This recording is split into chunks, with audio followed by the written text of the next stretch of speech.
ಎಲ್ರಿಗೂ ನಮಸ್ಕಾರ. ಎಸ್ಎಸ್ಎಲ್ಸಿ ಪರೀಕ್ಷೆಗಳು ಹತ್ರ ಬರ್ತಾ ಇವೆ ಅಲ್ವಾ? ಇದು ನಮ್ಮ ಅಕಾಡೆಮಿಕ್ ಲೈಫ್ನಲ್ಲೇ ಒಂದು ತುಂಬಾನೇ ಇಂಪಾರ್ಟೆಂಟ್ ಸ್ಟೆಪ್. ಈ ಪರೀಕ್ಷೆಗಳನ್ನ ಬರೀ ಟೆನ್ಷನಿಂದ ನೋಡೋದು ಬೇಡ, ಬದಲಿಗೆ ಒಂದು ಒಳ್ಳೆ ಪ್ಲಾನ್ ಮತ್ತೆ ಕಾನ್ಫಿಡೆನ್ಸ್ನಿಂದ ಇದನ್ನ ಹೇಗೆ ಎದುರಿಸೋದು ಅಂತ ಈ ಒಂದು ಚರ್ಚೆಯಲ್ಲಿ ನೋಡೋಣ. ಬನ್ನಿ ಶುರು ಮಾಡೋಣ. ಪರೀಕ್ಷೆ ಅಂದ ತಕ್ಷಣ ಸ್ವಲ್ಪ ಟೆನ್ಷನ್, ಸ್ವಲ್ಪ ಭಯ ಆಗೋದು ತುಂಬಾ ಕಾಮನ್. ಆದ್ರೆ ಅದರ ಬಗ್ಗೆ ತಲೆ ಕೆಡಿಸ್ಕೊಳ್ಳೋ ಅಗತ್ಯ ಇಲ್ಲ. ಆ ಆತಂಕವನ್ನೇ ಆತ್ಮವಿಶ್ವಾಸವಾಗಿ ಹೇಗೆ ಬದಲಾಯಿಸ್ಬೋದು ಅಂತ ನೋಡೋಣ. ಈ ಕೆಲವು ಸಲಹೆಗಳು ನಿಮ್ಮ ಭಯವನ್ನ ಕಡಿಮೆ ಮಾಡಿ ಧೈರ್ಯವಾಗಿ ಪರೀಕ್ಷೆ ಬರೆಯೋಕೆ ಖಂಡಿತ ಸಹಾಯ ಮಾಡುತ್ತೆ. ಹಾಗಾದ್ರೆ ಇವತ್ತು ನಾವು ಯಾವೆಲ್ಲ ವಿಷಯಗಳ ಬಗ್ಗೆ ಮಾತಾಡ್ತೀವಿ ಅನ್ನೋದರ ಒಂದು ಸಣ್ಣ ನೋಟ ಇಲ್ಲಿದೆ. ನಮ್ಮ ಮೈಂಡ್ಸೆಟ್ಟಿಂದ ಶುರು ಮಾಡಿ ಪ್ಲಾನಿಂಗ್, ಓದೋ ವಿಧಾನ, ಆರೋಗ್ಯ, ಕೊನೆಗೆ ಪರೀಕ್ಷೆ ದಿನದವರೆಗೂ ಪ್ರತಿಯೊಂದು ಹಂತದ ಬಗ್ಗೆನೂ ವಿವರವಾಗಿ ಮಾತಾಡೋಣ. ಮೊದಲನೇದಾಗಿ ಎಸ್ಎಸ್ಎಲ್ಸಿ ಪರೀಕ್ಷೆಯನ್ನ ಒಂದು ದೊಡ್ಡ ಅಡೆತಡೆ ಅಂತ ನೋಡೋದು ಬೇಡ. ಅದಕ್ಕೆ ಬದಲಾಗಿ ಇದನ್ನ ನಮ್ಮ ಓದಿನ ಪಯಣದಲ್ಲಿ ಒಂದು ಪ್ರಮುಖ ಮೈಲಿಗಲ್ಲು ಅಂತ ಅಂದ್ಕೊಳ್ಳೋಣ. ಹೀಗೆ ನೋಡಿದಾಗ ನಮ್ಮ ದಾರಿನೇ ಸುಲಭ ಅನ್ಸುತ್ತೆ. ನಮ್ಮ ಗುರಿಗಳನ್ನು ತಲುಪೋಕೆ ಎಲ್ಲಕ್ಕಿಂತ ಮುಖ್ಯವಾಗಿ ಬೇಕಾಗಿರೋದು ಒಂದು ಪಾಸಿಟಿವ್ ಆದ ಮತ್ತು ದೃಢವಾದ ಮನಸ್ಥಿತಿ. ನನ್ನ ಕೈಲಿ ಆಗತ್ತೆ ಅಂತ ನಂಬೋದ್ರಲ್ಲೇ ಅರ್ಧ ಗೆಲುವಿದೆ ಅಲ್ವಾ? ಸರಿ, ಮನಸ್ಸನ್ನ ಸ್ಟ್ರಾಂಗ್ ಮಾಡ್ಕೊಂಡ್ವಿ. ಈಗ ಮುಂದೇನೋ? ಯಾವುದೇ ದೊಡ್ಡ ಕೆಲಸ ಯಶಸ್ವಿ ಆಗ್ಬೇಕಂದ್ರೆ ಅದಕ್ಕೊಂದು ಒಳ್ಳೆ ಪ್ಲಾನ್ ಇರಲೇಬೇಕು. ಮನಸ್ಸು ಗಟ್ಟಿಯಾಗಿದ್ರೆ ಪ್ಲಾನ್ ಮಾಡೋದು ತುಂಬ ಸುಲಭ. ಒಂದು ಸಿಸ್ಟಮ್ಯಾಟಿಕ್ ಪ್ಲಾನ್ ಇದ್ರೆ ಸಿಲೆಬಸ್ ಮುಗಿಸೋದು ಕಷ್ಟ ಅನ್ಸೋದೇ ಇಲ್ಲ. ಬದಲಿಗೆ ಅದೊಂದು ಸುಲಭವಾಗಿ ಸಾಧಿಸಬಹುದಾದ ಗುರಿಯಾಗಿ ಕಾಣಿಸುತ್ತೆ ಮತ್ತು ನಮ್ಮ ಟೆನ್ಷನ್ ಕೂಡ ಕಡಿಮೆ ಆಗುತ್ತೆ. ಹಾಗಾದ್ರೆ ಒಂದು ಒಳ್ಳೆ ಪ್ಲಾನ್ ಮಾಡೋದು ಅಂದ್ರೆ ಏನು? ತುಂಬ ಸಿಂಪಲ್. ಈ 4 ಸ್ಟೆಪ್ಸ್ ಫಾಲೋ ಮಾಡಿದ್ರೆ ಸಾಕು.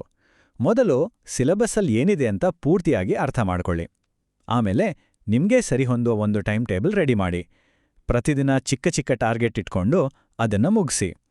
ಮತ್ತೆ ತುಂಬಾನೇ ಇಂಪಾರ್ಟೆಂಟ್ ಅಂದ್ರೆ ಓದಿದ್ದನ್ನ ಮರಿಬಾರ್ದು. ಅದಕ್ಕೆ ರಿವಿಷನ್ಗೆ ಅಂತಾನೆ ಸ್ವಲ್ಪ ಸಮಯ ಇಡಿ. ಈ ಮಾತೆಷ್ಟು ಚೆನ್ನಾಗಿದೆ ಅಲ್ವಾ? ಪರೀಕ್ಷೆ ತಯಾರಿ ಅಂದ್ರೆ ಒಂದೇ ದಿನದಲ್ಲಿ ಮುಗಿಸೋ ಮ್ಯಾರಥಾನ್ ಅಲ್ಲ.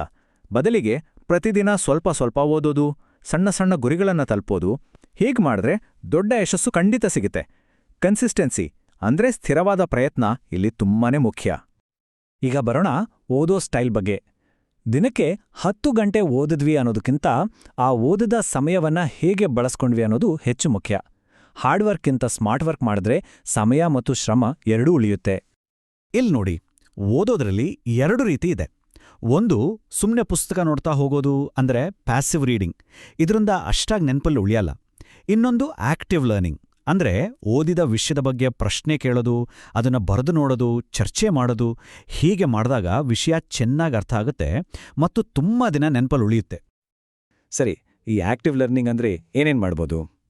ಹಳೆ ಕ್ವೆಶ್ಚನ್ ಪೇಪರ್ ಸಾಲ್ವ್ ಮಾಡಿ, ಓದಿದ್ದನ್ನ ಫ್ರೆಂಡ್ಸ್ಗೆ ಪಾಠ ಮಾಡ್ದ ಹಾಗೆ ಹೇಳ್ ನೋಡಿ, ಇಂಪಾರ್ಟೆಂಟ್ ಪಾಯಿಂಟ್ಸ್ ಇಟ್ಕೊಂಡ ಮೈಂಡ್ ಮ್ಯಾಪ್ ಮಾಡಿ. ಈ ಟೆಕ್ನಿಕ್ಸ್ ಎಲ್ಲ ನಿಮ್ಮ ಓದನ್ನ ಇನ್ನಷ್ಟು ಎಫೆಕ್ಟಿವ್ ಮಾಡುತ್ತೆ. ಓದೋ ಧಾವಂತದಲ್ಲಿ ನಾವು ಒಂದನ್ನ ಪೂರ್ತಿಯಾಗಿ ಮರ್ತೇ ಬಿಡ್ತೀವಿ. ಅದೇ ನಮ್ಮ ಆರೋಗ್ಯ. ನೆನ್ಪಿಡಿ, ಆರೋಗ್ಯ ಚೆನ್ನಾಗಿಲ್ಲ ಅಂದ್ರೆ ಚೆನ್ನಾಗಿ ಓದೋಕೂ ಆಗಲ್ಲ. ನಮ್ಮ ಮನಸ್ಸು ಮತ್ತು ದೇಹ ಎರಡಕ್ಕೂ ಸರಿಯಾದ ಆರೈಕೆ ಬೇಕೇ ಬೇಕು. ಈ ಚಾರ್ಟ್ ನೋಡಿ, ತುಂಬಾ ಸಿಂಪಲ್ ಆಗಿದೆ. ದಿನದ 24 ಗಂಟೆನ 3 ಭಾಗ ಮಾಡೋದು. 8 ಗಂಟೆ ಫೋಕಸ್ ಮಾಡಿ ಓದೋದು, 8 ಗಂಟೆ ಉಳ್ಳಿ ನಿದ್ದೆ ಮಾಡೋದು, ಮತ್ತೆ ಉಳಿದ 8 ಗಂಟೆ ರೆಸ್ಟು, ಊಟ, ಆಟ ಎಲ್ಲದಕ್ಕೂ ಟೈಮ್ ಬೇಕು. ರೆಸ್ಟ್ ಮಾಡೋದು ಟೈಮ್ ವೇಸ್ಟ್ ಅಲ್ಲ, ಅದು ನಮ್ಮ ಬ್ರೈನ್ಗೆ ರೀಚಾರ್ಜ್ ಮಾಡಿದಾಗೆ.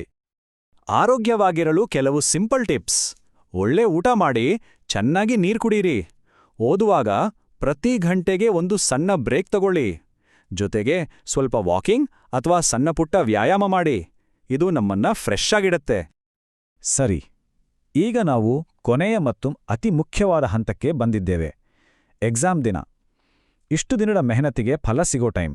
ಈ ದಿನವನ್ನ ಶಾಂತವಾಗಿ ಮತ್ತು ಧೈರ್ಯದಿಂದ ಹೇಗೆ ಎದುರಿಸೋದು ಅಂತ ನೋಡೋಣ. ಎಕ್ಸಾಮ್ ದಿನ ಯಾವುದೇ ಕಾರಣಕ್ಕೂ ಟೆನ್ಷನ್ ಮಾಡ್ಕೋಬೇಡಿ. ಹಿಂದಿನ ದಿನ ರಾತ್ರಿಯೇ ಹಾಲ್ ಟಿಕೆಟ್, ಪೆನ್, ಪೆನ್ಸಿಲ್ ಎಲ್ಲವನ್ನೂ ಬ್ಯಾಗ್ನಲ್ಲಿ ರೆಡಿ ಮಾಡಿ ಇಟ್ಕೊಳ್ಳಿ. ರಾತ್ರಿ ಚೆನ್ನಾಗಿ ನಿದ್ದೆ ಮಾಡಿ. ಬೆಳಗ್ಗೆ ಹೊಟ್ಟೆ ತುಂಬಾ ತಿಂಡಿ ತಿಂದು ಸೆಂಟರ್ಗೆ ಸ್ವಲ್ಪ ಬೇಗ ಹೋಗಿ. ಪೇಪರ್ ಕೈಗೆ ಸಿಕ್ಕಿದ್ಮೇಲೆ ಗಾಬರಿ ಆಗದೆ ಒಂದು ದೀರ್ಘವಾದ ಉಸಿರು ತಗೊಂಡು ನಿಧಾನವಾಗಿ ಬರೆಯೋಕೆ ಶುರು ಮಾಡಿ. ಕೊನೆಯದಾಗಿ ಒಂದು ಮಾತು. ಎಸ್ಎಸ್ಎಲ್ಸಿ ಪರೀಕ್ಷೆ ಅನ್ನೋದು ಜೀವನದ ಕೊನೆಯಲ್ಲ. ಬದಲಿಗೆ ಇದೊಂದು ಹೊಸ ಅಧ್ಯಾಯದ ಆರಂಭ. ರಿಸಲ್ಟ್ ಏನೇ ಬರ್ಲಿ, ಮುಂದಿನ ದಾರಿ ಅದ್ಭುತವಾಗಿರತ್ತೆ. ಆತ್ಮವಿಶ್ವಾಸದಿಂದ ಮುನ್ನುಗ್ಗಿ. ಎಲ್ಲರಿಗೂ ಒಳ್ಳೆಯದಾಗಲಿ. All the best.